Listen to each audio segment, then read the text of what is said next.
This is about music though. Freaking, I've been wanting to watch this for a while. It's not a new video, but it's about Crystal Castles. Apparently there's some big dark story behind the freaking band. You've never heard of these guys? They were popular, like, I guess this says 2008, and they were like witchhouse or freaking EDM type shit. I don't know. Apparently the guy was a huge piece of shit. I don't know. Crystal Castles were the enigmatic electronic music duo. This guy's name is Boolocity, and the title of the stream is Boolin, dude. We're brothers. Who made waves and shook up the electronic music world. To the public, they were a new age punk band, creating some of the most interesting and forward-thinking music at the time, hosting legendary live shows to crowds of adoring fans who appreciated the unapologetic music. But behind closed doors... Why would music say sorry? What did the music do? Things were much worse than any of the fans could have possibly imagined. 2003 was the first time Alice Glass and Ethan Kath would become acquainted. I was in 3rd grade and a baby. But I did make a MySpace in like 2004, so I probably started hearing their music for the first time, TBH. But people didn't know what the hell artists were doing back then, because we only talked to them in MySpace bulletins, where they say, listen to my song, eat my ass, etc. Alice being 15 years old, that's what people were saying. Alice had run away from her home in order to live in a squat community of punks under the name Vicky Vale, where she started an all-girl experimental punk band. In December of 2003, shortly after Alice had run from home, she met Kath and began producing music with him, and Crystal Castles was formed. 2006 was the year the duo would see their first release with a track titled Alice Practice, a track that Kath claimed to have been a mic test for Alice that he accidentally recorded. A remarkable story for a track that soon became a big hit. This track got Crystal Castles on the map and scored them their first record deal. More singles followed, and eventually the duo were on their way. What the fuck is that album art, brother? You got tasty treats on your face. That is some Death Grips ass shit, I guess. I don't really know. Did he add that? Is it like something bad underneath? I don't understand. To a UK tour. They were gaining popularity faster than anybody had expected, and their first official self-titled studio album saw its release in 2008. Next came Crystal Castles 2 in 2010, followed by Crystal Castles 3 in 2012, completing a trilogy. I love when bands name their numbers.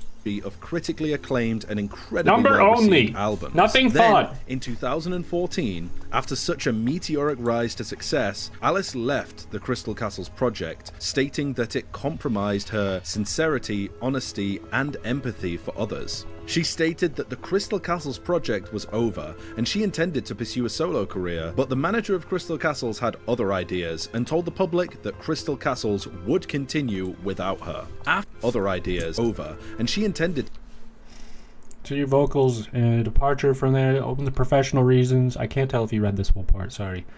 Compromise her efforts towards sincerity, honesty, and empathy. He did read that part. A number of public disagreements. Former bandmate accused him of sexual misconduct. Okay, that's the important part. But the manager of Crystal Castles had other ideas and told the public that Crystal Castles... Those were his important other ideas. Important to explain or to point out. Without her. After Alice's departure in 2016, Kath enlisted Edith Francis to join the band in Alice's place, continuing the project and releasing a 4th album titled Amnesty 1. The new duo performed a couple of sold-out shows and were planned to appear at SXSW, a concert organized to highlight women's income disparity. South by Southwest, that she didn't, I think, is what it's called. Think Kath was an appropriate it's like Warped Tour or some shit for hippies to headline a feminism-centered event, and Crystal Castles were removed from the lineup. After Alice's departure from the band, fans were confused and speculation was rampant. After a hugely successful... Did they look evil? I think we're getting there. I think one of them at least was evil, maybe both, who knows.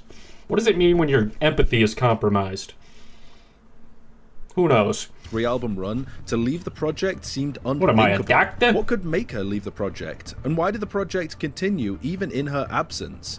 From 2014 to 2017, this question would loom over fans' heads, and speculation about her departure would ramp up until Alice publicly spoke out against Ethan He's Kath. not there. In a statement on her website, she revealed information not known to the public about what Kath was like behind closed doors. She detailed how, in her first interactions with with Kath as a 15-year-old girl, she was supplied with alcohol and taken advantage of by a then 26-year-old man. Kath would stalk her after this incident. What was the age gap? I didn't hear. With Kath as a 15-year-old girl. 15? She was supplied with alcohol and taken advantage of by a then 26-year-old man. Yeah, that's... Needless to say, that's a humongous. After this incident, waiting outside her high school and preying on her. And at that age, she had been naive and perceived him as a local rock star. He had even gone so far as to entirely fabricate the Alice practice story in order to downplay Alice's involvement in the creation of the track and highlight his own perceived achievement. Kath would give Alice drugs and alcohol and take advantage of her regularly, remaining sober during all of these interactions. He began to pick at Alice's insecurities and took control of her by using these against her. He controlled how much food she ate, restricted her access to social media, chose what clothes she would be allowed to wear, and regularly read through her personal emails. He limited her access to interviews, being unhappy if he couldn't be in control of them himself. He even prevented her from having her own credit card, taking... I did see one interview that just sort of like popped up in my recommended. It wasn't like an important interview or anything, I don't think. But I watched it and they were kind of weird and awkward. I don't remember. Let's watch. It was only 2 minutes.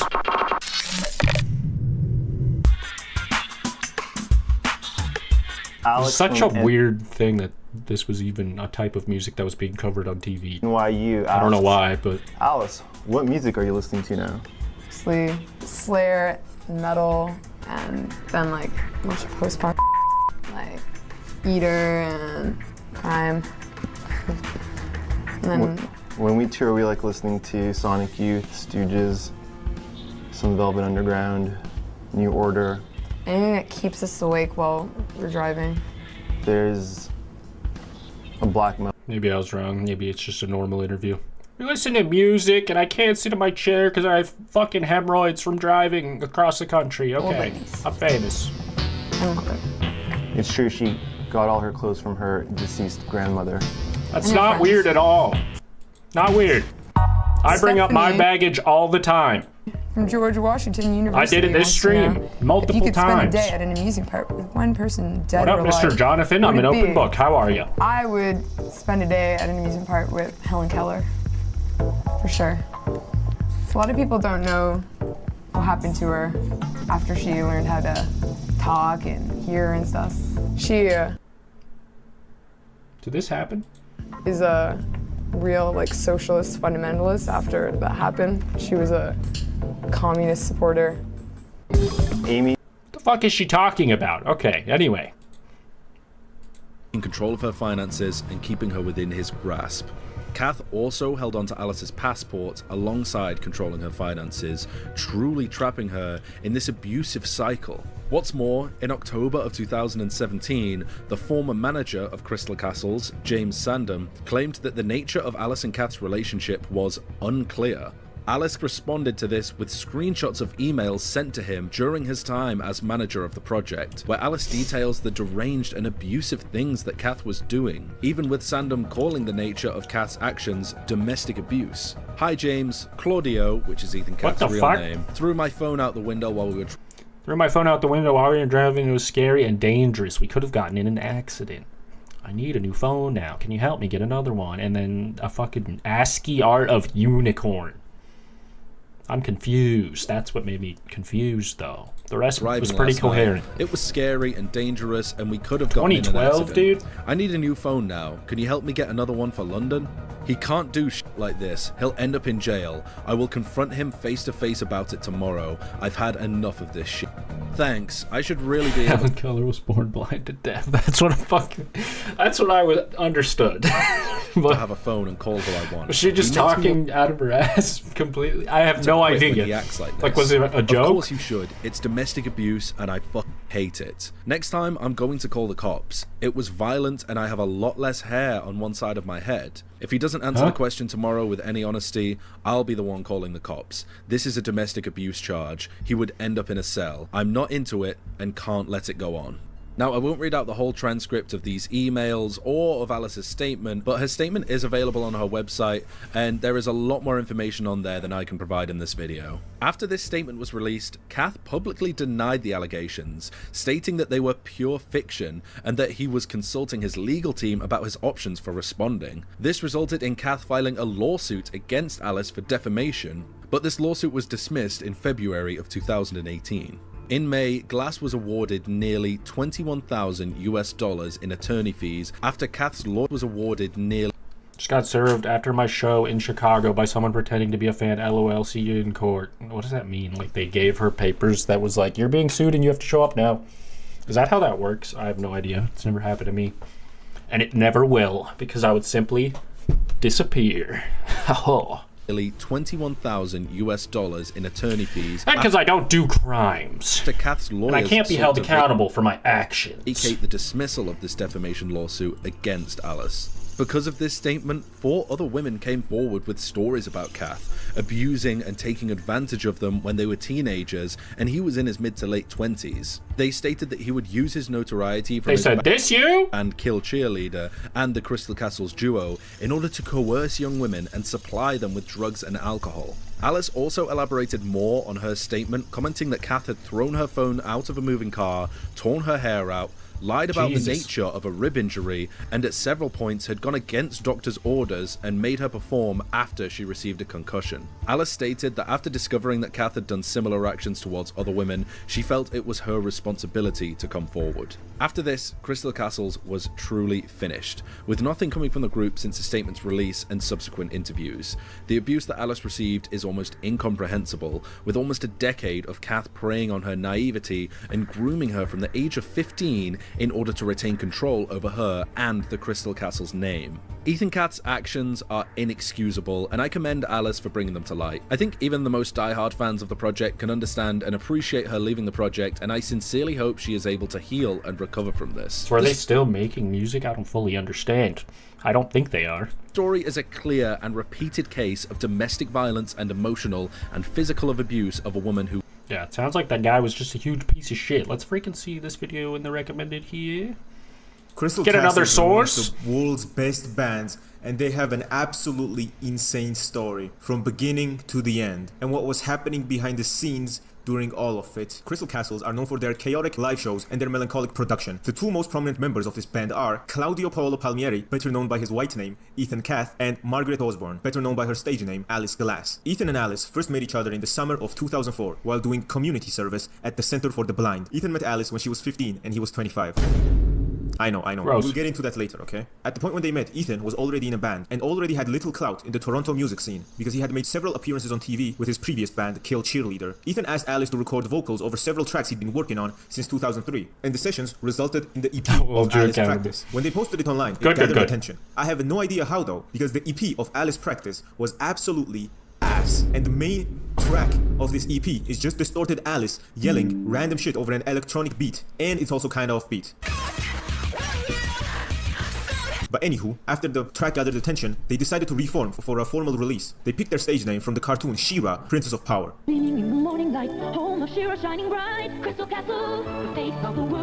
yeah, that's the origin of the band name, huh? I think I saw that somewhere too. Crystal Castle comes with everything you see here. Alice Practice was discovered by a UK label because it was uploaded to MySpace in 2005, and then because the label liked them so much, Alice Practice became the band's first vinyl release in 2006. Only 500 copies were made, and it sold out in 3 days. And that was back when they were beginning. But somehow, some dude making Skins 2007 discovered Crystal Castles and decided to put it in their show. And apparently, they put Alice Practice in the most depressing scene ever. Skins was really popular at the time, so the demand for Alice Practice EPs skyrocketed. Several limited edition 7-inch vinyl singles followed in 2006 and 7 on various independent labels, including 2 on Trouble Records. Alice Practice featured a picture of Madonna with a black eye as the album cover, and this album cover was very eye-catching. Most fake artists have Fiverr-looking ass album covers. You know which ones I'm talking about. Like, if you're actually making an album, at least put some effort into making it look aesthetic, you know? One person also commented that, I bought this in a charity shop for 50 pence because I was curiously drawn in by the Madonna with a black eye picture on the cover. I wonder who made that. Seems like I got a bargain. I like the music on it too, so it was definitely worth the 50 pence I thought at the time. And this vinyl EP that was only limited to 500 copies now sells for around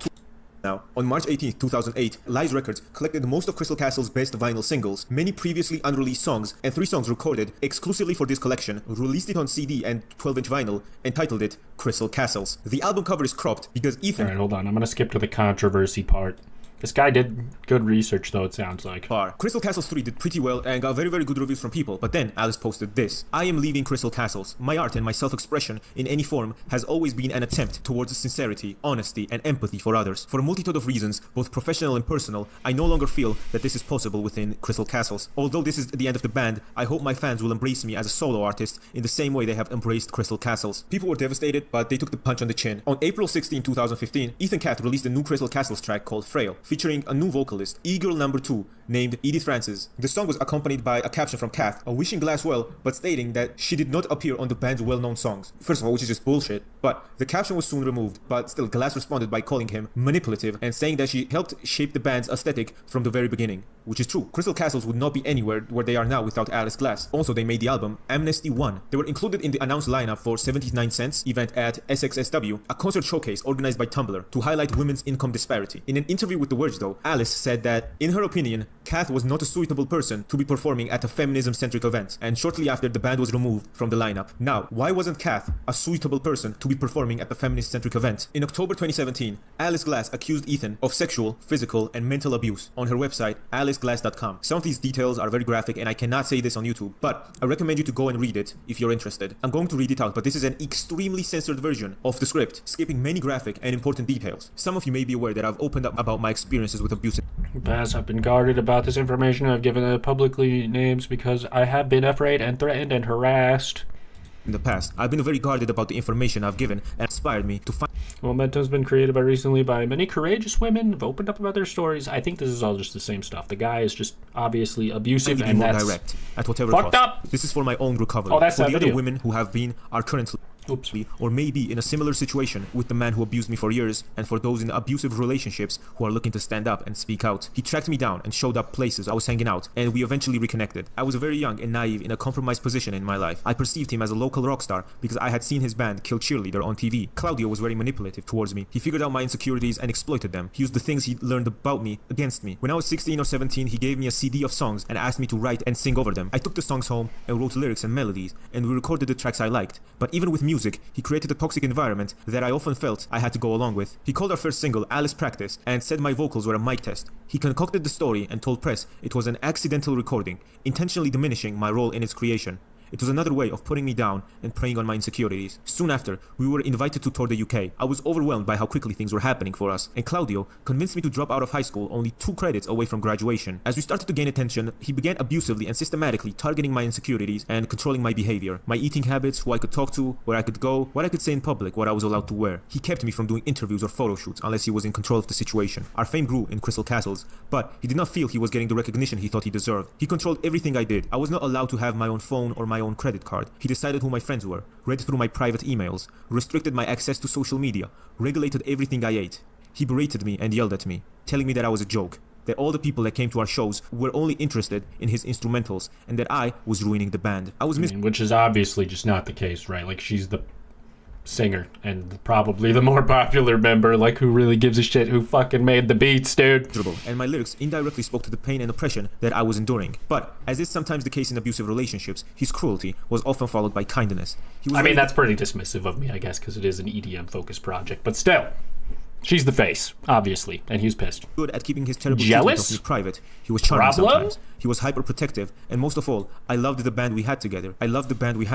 But he often told me how replaceable I was. He'd even tell me that he was actively looking for someone to replace me. He kept This has a lot of parallels also with the freaking Poppy, Titanic, Sinclair situation, or I guess I mean Mars Argo was the girl before Poppy, who had a lot of grievances about how Titanic Sinclair, the director behind the scenes, all of it, was treating the gals. Secure and on edge. And then he would tell me that he was the only one in the world that believed in me. He told me it was us against everyone, because everyone else thought I was a loser, a joke, a talentless dancing clown.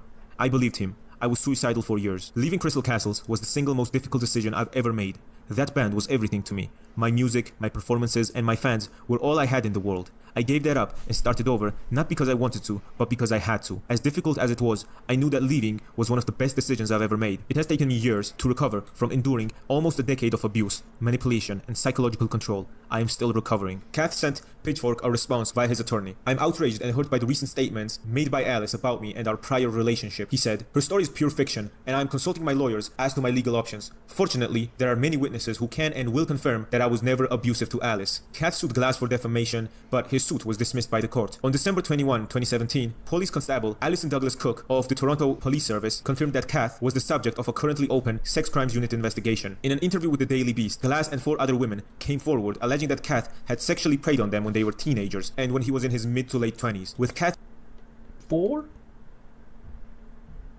Brother. Using his fame in Crystal Castles and Kill cheerleader to get in contact with them at a young age. The alleged victims stated that he took advantage of their naivety and supplied them with drugs and alcohol in order to coerce them into doing things. Glass also mentioned that if she ever thought about leaving Crystal Castles, Kath would threaten to replace her with someone who's a better singer and who would put up with a lot worse than she would. After discovering that Kath had done similar actions towards other women, Glass felt it was her responsibility to come forward. After Amnesty 1, they had announced Amnesty 2 in May 2017, but after the allegations by Alice in October, the band cancelled the rest of their North America tour and has been inactive since then, not releasing any new material, not performing any concerts or providing any updates on their status since ending their tour. It was revealed 8 months after Glass's accusations that the band's longtime manager, James Sandham, no longer worked with the group. Alice now makes music on her own. That is the story of Crystal Castles, one of my favorite bands of all time, with an absolutely insane end. Thank you if you... Well, I'm glad they're not one of my favorite freaking bands. Why does it say Doyle, dude? Dun dun dun dun dun dun. Oh, damn it, you can't see. There you go. Coincidence? I think so. That was a freaking depressing story, but now I know. Now I know. But I wanted to know why that guy was so evil. And yeah, he does seem like a piece of shit.